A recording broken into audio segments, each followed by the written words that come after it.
Looking at this budget, I think the big question people are going to have is how is this going to affect me coping with the soaring cost of living? Inflation's running at about 5.2% right now, but we've seen it as high as roughly about 8% in the past 6 or so months. A lot of households are struggling to pay the bills, and they're probably wondering, what can the budget do to help me? The answer is not a heck of a lot, but there is one little thing that I think lower and modest income families are going to want to key in. The government is calling it the grocery rebate. It's just a fancy phrase for a little extra money coming from the GST tax credit, which goes to lower and modest income families. If you're in that group and you get the GST credit, you will be in line to get the grocery rebate. Max is out at about $467 for a eligible couple with 2 children. It's more like about $225 or so for seniors and singles. That money does not have to be used for groceries. It'll come into your account just like your regular GST tax credit does. It's not nothing, but it's not going to be a big difference maker. One of the things the government was up against in crafting this aspect of the budget is they did not want to give people anything that is going to stoke inflation. The more money they pump into the system, the more risk there is that inflation will reignite. And so they are treading this fine line between helping families and not igniting inflation.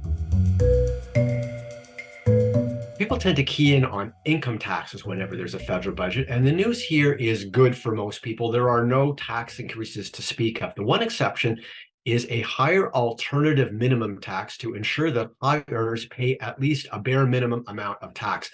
By using tax deductions and tax credits, some people can get their taxes down to zero or darn close to it. The alternative minimum tax means high earners will pay at least 20.5%. That is up from 15%. That could mean a little extra tax for high net worth individuals to pay, but the typical taxpayer, there will not be any difference from The Liberal government has been pretty big on helping students. In previous budgets, they eliminated interest on federal student loans, and they've also changed the loan repayment terms so that you don't have to start repaying the loan until you earn $40,000. In this budget, they have increased the amount of money you can get through Canada student grants, and they have also made a tweak in registered education savings plans. So you can now remove more of the investment income and grant money in an RESP in the first 13 weeks a student starts school. That's up to $8,000 from $5,000. So this will give families more flexibility in accessing the money for an RESP to pay the rising cost of tuition. The government also wants to position itself as being a defender of consumer rights. So it's announced a couple of initiatives to try and explore ways of dealing with junk fees. Those are the little fees that add up whenever you book concert tickets or a night at a hotel or you order food for delivery, little surcharges that make your final bill appear much higher than the initial cost.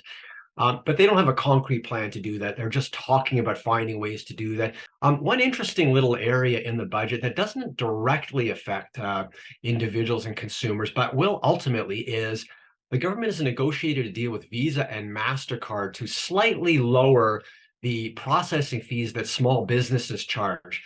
Lightening the load for small business will reduce the chance that small businesses will be passing on credit card processing fees to their customers.